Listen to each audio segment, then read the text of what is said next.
It is a 28-point peace plan, and it's largely the brainchild of the United States.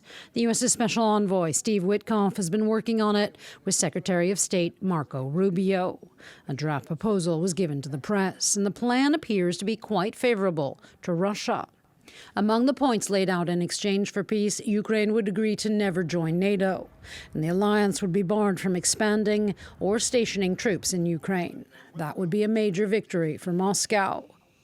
Other points are often contradictory or untenable. For example, the first point says the Ukrainian sovereignty will be confirmed. But then under point 21, there's the proposal of annexing several regions, including Crimea, Luhansk, and Donetsk, as well as Kherson and Zaporizhia, along what would be a frozen line of contact.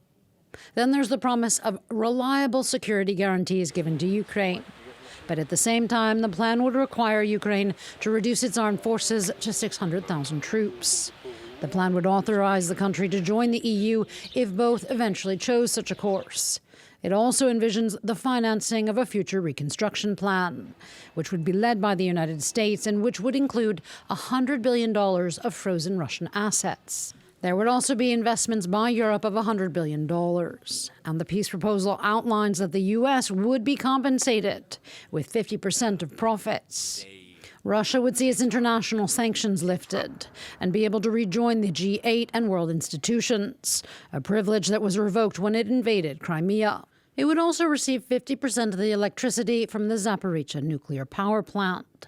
The proposal also says that Ukraine would have to hold elections within 100 days of the plan's signing, if that happens.